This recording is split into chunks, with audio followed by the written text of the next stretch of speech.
Vou falar nesse vídeo sobre três assuntos. O Ciro Gomes, que parece aí que pode não concorrer às eleições, teve hoje um certo mal-estar após o seu partido votar a favor da PEC dos precatórios. Vou comentar também sobre o Bolsonaro, que foi depor hoje a PF sobre aquele caso do Sérgio Moro e falou algumas coisas que certamente são incômodas para o ministro Sérgio Moro, né? Então fica a palavra de um contra a palavra do outro, então eu quero repercutir um pouco isso, o que o Bolsonaro falou. E por fim, o Deltan Dallagnol, que saiu do Ministério Público, pediu exoneração e acaba dando munição para os seus opositores, para os seus adversários políticos, principalmente para a esquerda, ao sinalizar que pode ir para a política. E isso acaba corroborando o que críticos à Lava Jato já falavam algum tempo atrás, alguns jornalistas também, então acaba dando munição para esse povo.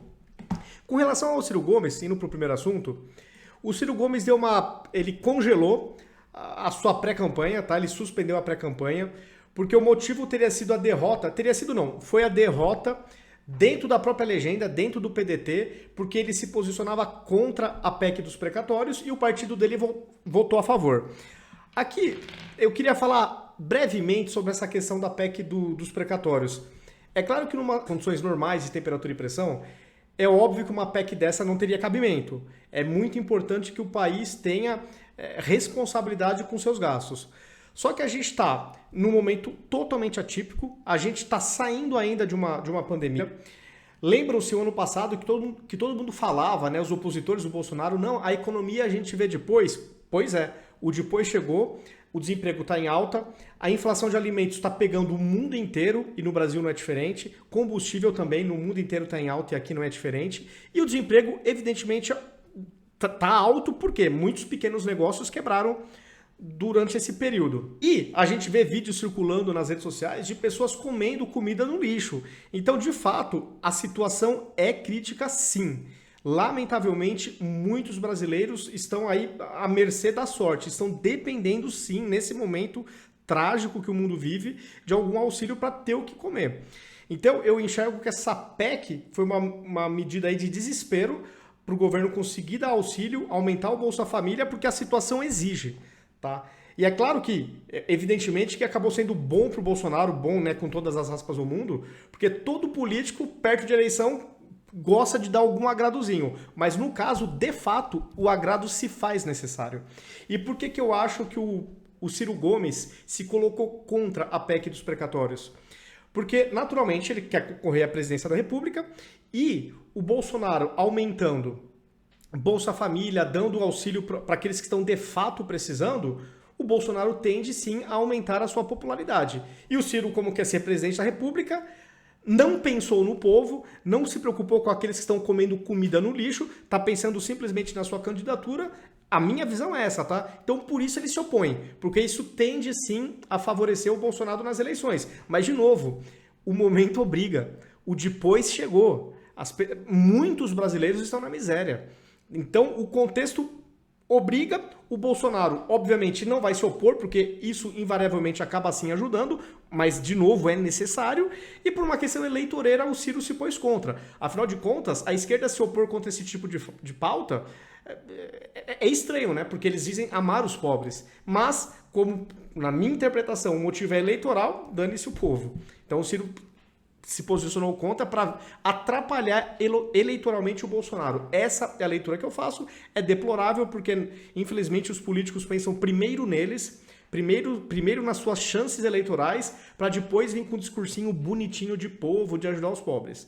E isso, para mim, ficou muito claro nessa movimentação do Ciro em tentar boicotar a PEC dos precatórios. E, de novo, eu sei que isso aí, romper teto não é o ideal mesmo, mas nas circunstâncias que a gente está, o depois que todo mundo falava, a economia veio depois, o depois chegou. Então o contexto é diferenciado. Então dá para tolerar essa PEC justamente por causa disso.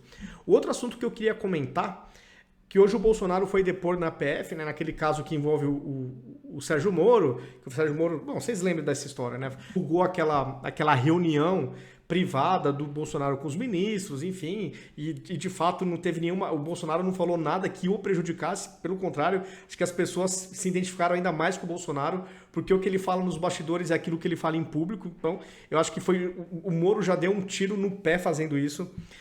O Moro, para mim, seria um sucessor, poderia ser um sucessor natural do Bolsonaro se não tivesse feito essa traição, né, ele saiu atirando, saiu falando mal, então ele conseguiu a mesma proeza que a Joyce Hasselman, ele consegue ser odiado pela esquerda e odiado pela direita. Então nesse sentido, assim, a minha leitura é que as chances do Moro para presidente são baixíssimas. Talvez para deputado, para senador ele tenha mais chance.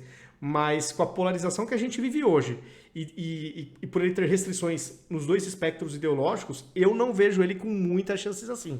Pode ter uns 10, 15%, mas para mim não chega, dificilmente chega no segundo turno. Mas hoje o Bolsonaro depois. E ele falou algumas coisas que lógico, traz embaraço aí pro Moro. E aí a palavra do Bolsonaro contra a do Moro. Então, qual que é a verdade? Então, o Bolsonaro, eu tô aqui pegando aqui, fazendo um resumão da reportagem da Gazeta do Povo. Então, o Bolsonaro relatou que necessitava da mudança da direção geral da polícia para a maior interação e que nunca obteve de forma direta relatórios da inteligência produzidos pela Polícia Federal. Então, aqui é aquele caso de que o Moro acusou o Bolsonaro de interferir na polícia. Perguntado se possuía acesso ao SISBIN, que é o Sistema Brasileiro de Inteligência, coordenado pela BIM, o Bolsonaro disse que não, que muitas informações relevantes para a sua gestão chegavam primeiro através da imprensa, quando deveriam chegar ao seu conhecimento por meio do serviço de inteligência, disse o Bolsonaro. Então, já sinalizando que poderia ter vazamentos. Tem aqui um trecho que eu queria pegar para vocês, que ele também fala o seguinte... o subtítulo: Bolsonaro se queixa da falta de proatividade do Moro. O delegado da PF responsável pelo interrogatório questionou Bolsonaro sobre uma mensagem que o presidente enviou a Moro em abril do ano passado, pouco antes da sua demissão, em que compartilhava uma notícia sobre a investigação da PF sobre deputados que o apoiavam, no âmbito do inquérito das fake news. Mais um motivo para a troca, disse o Bolsonaro. Moro alegou que isso seria uma prova da tentativa de interferência. Aí o presidente disse que no depoimento que desconfiava que havia vazamento de informações sigilosas de investigações. Aqui a Gazeta do Povo não colocou todo o trecho. Eu vi o PDF, eu li uma parte do PDF, que são as respostas completas do Bolsonaro. O Bolsonaro fala que desconfiava que o Moro vazava informações para o antagonista e para Cruzoé. Bem possível, porque hoje, com o passar do tempo, eu já tenho aquela pulguinha atrás da orelha que o antagonista e a Cruzoé conseguiam alguns furos na época que o Moro era juiz da Lava Jato, porque eu suspeito que o próprio Moro vazava para esses dois órgãos de imprensa que é do mesmo dono. Não à toa, quando o Moro deixou de ser juiz, foi virar colunista da Cruzoé. Tá? Então, para mim, desconfio que o Moro gera um informante aí do antagonista e da Cruzoé já desde o tempo de juiz. E essa também foi a desconfiança do Bolsonaro, porque tudo vazava para esses dois órgãos. No interrogatório, o Bolsonaro também reclamou de Moro. Disse que ele não mostrava empenho em casos que atingiam diretamente o presidente, como a investigação sobre os supostos mandantes da tentativa de seu assassinato por Adélio Bispo durante a campanha eleitoral. Bolsonaro também reclamou de Moro no episódio do porteiro de seu condomínio, lá no Rio de Janeiro, que envolveu o caso da morte da ex-vereadora do Rio, a Marielle Franco. O documento da PF com depoimento diz que Bolsonaro relatou ter cobrado do ex-ministro Sérgio Moro uma investigação mais célere e objetiva sobre o atentado que sofreu e que não observou nenhum empenho do ex-ministro em solucionar o assunto. Eu também fiquei com essa impressão na época. Segundo o Bolsonaro, houve uma apresentação do delegado responsável pela investigação do atentado com a presença do ex-ministro Sérgio Moro.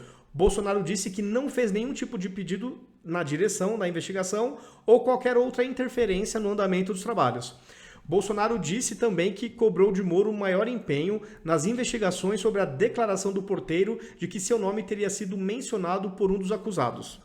No depoimento, Bolsonaro relatou que não observou nenhum empenho ou preocupação do ex-ministro em solucionar rapidamente o caso.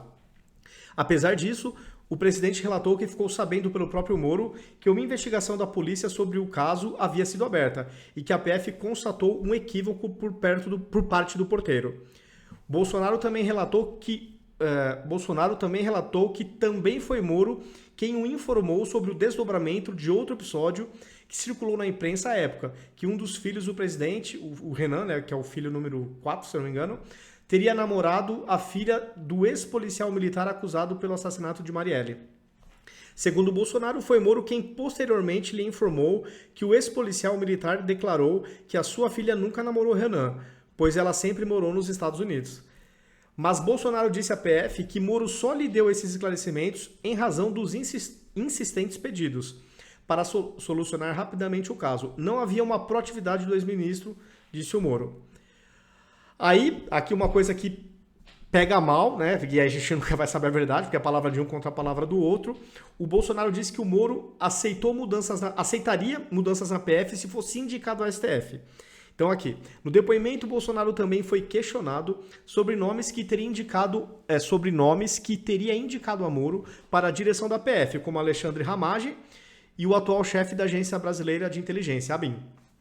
Bolsonaro disse que o indicou para a direção da PF em razão de sua competência e confiança construída ao longo do trabalho de segurança pessoal, durante a campanha de 2018. A nomeação de Ramagem acabou barrada, ainda no ano passado, após a saída de Moro pelo ministro do STF, Alexandre de Moraes, atual relator do inquérito sobre a suposta interferência na PF. Bolsonaro disse ainda que Moro teria concordado com a nomeação de Ramagem, desde que ocorresse após a indicação do ex-ministro da Justiça à vaga do Supremo Tribunal Federal. Então, na versão do Bolsonaro, houve o Moro não se oporia caso tivesse essa condição, caso a condição fosse atendida. Eu já vi aqui que o Moro negou, então é a palavra de um contra a palavra do outro. Então, assim, no geral, pessoal, sinceramente, eu acho que esse ataque que o Moro tentou pro Bolsonaro, a divulgação do vídeo da reunião, não deu em nada. Na minha interpretação, só fortaleceu ainda mais o Bolsonaro perante o seu eleitorado. Para mim, não tem evidência nenhuma de que o Bolsonaro interferiu na PF. Até o Reinaldo Azevedo, hoje, ele que detesta o Bolsonaro, desce a lenha todo santo dia. Ele falou, pessoal, inclusive criticando o Moro, falou, não tem evidência alguma de que o Bolsonaro interviu na PF. Então, quer dizer, até o Reinaldo Azevedo falou isso. Então, de novo, não vai dar em nada. Eu acho que queima mais o filme do Sérgio Moro do que necessariamente o Bolsonaro, tá? Essa é a minha interpretação. E por fim, eu queria comentar também sobre a saída do Deltan Dallagnol do MPF, tá? Então hoje ele se exonerou do cargo, tá? Então ele pediu para sair do MPF. Ele gravou um vídeo lá onde ele fala que tem condições de lutar mais pelo Brasil, de promover, enfim, a sua pauta de outras formas, tá? Então, obviamente, se ele quer ainda influenciar a pauta do debate público, e quer ser proativo nesse sentido, ele não precisa nem ser explícito, mas para mim tá nítido que ele vai partir para política, tá? Então, talvez como deputado federal ele já esteja eleito, tá? Para deputado é bem mais fácil, para senador aí já tenho minhas dúvidas se ele conseguiria ser eleito, até porque é uma vaga só e muito dificilmente ele conseguiria abater o Álvaro Dias, tá? E se ele for pro Podemos, como estão falando aí na imprensa, no Podemos o próprio Álvaro Dias já é o candidato a Senado. Então, eu acho que acaba sobrando para ele realmente deputado federal. E nesse sentido, eu acho que ele se elege facilmente, mas pela projeção que o nome tem. Para deputado não precisa ter tantos votos assim, então eu acho que para deputado ele já tá eleito. Qual que é o problema? O problema que eu vejo nisso? Muitos jornalistas que atacam a Lava Jato desde o começo, críticos, no geral, críticos, opositores à Lava Jato, sempre acusaram o Sérgio Moro e o Deltan Dallagnol de fazer política. Aí hoje, o Moro já sinalizando que vai se candidatar, não sei se vai ser para presidente ou para Senado, mas enfim, já está se filiando ao Podemos. O Deltan, com essa frase de hoje também, sinaliza claramente para mim que também vai entrar para a política, também parece que ele também vai se filiar ao Podemos. Então, ambos corroboraram todas as narrativas, que agora deixou de ser narrativa, porque eles confirmaram, de que eles estavam agindo politicamente. Sendo que, no caso das prisões da Lava Jato, eu tenho a convicção que nenhum inocente foi preso, tá? Então, de fato, quem foi preso, incluindo Lula, de fato, tem evidências aí fartas de que eles cometeram os crimes. Os delatores devolveram aí, no total, acho que foram um pouco mais de 4 bilhões, que é uma fortuna, Então, se houve recuperação de dinheiro, é porque houve muita roubalheira assim. Então, eles podem até ter não seguido o rigor da lei, porém, eu tenho a convicção que nenhum inocente foi preso na Lava Jato. Só que como eles não seguiram certinho os procedimentos, deram motivos para o STF, infelizmente, permitir que o ex-condenado, o ex-presidiário Lula, possa, de forma vergonhosa para o Brasil, concorrer novamente às eleições. Então, é isso. Deltan Dallagnol e Moro corroborando versões que os opositores e os críticos da Lava Jato sempre falavam que eles tinham posicionamentos políticos dentro do MPF e dentro da Justiça Federal. Bom, é isso. Esse é o efeito colateral dessa atitude dos dois de estarem entrando de fato na política. É crime eles entrarem na política? Óbvio que não. Aliás, eu sou até contra essa quarentena que há um tempo atrás estavam falando de 5 anos. Eles podem entrar, só que eles corroboram, né, o que os críticos falavam. Esse é o efeito colateral. E aí dá a impressão de que Lula é um santo mesmo, que foi condenado por questões políticas, e a gente sabe que não. A gente sabe que não, mas agora a esquerda, não vou dizer toda a esquerda, mas a esquerdalha, que é aquela esquerda que não tem muita vergonha na cara, vai falar, viu, só foi tudo político. E a gente sabe que não foi. Pessoal, é isso. Comentem aí o que vocês acharam dos pontos que eu abordei, das minhas opiniões nesses 3 assuntos. Se gostaram do vídeo, compartilhem, me sigam nas redes sociais, ativem as notificações e até o próximo vídeo.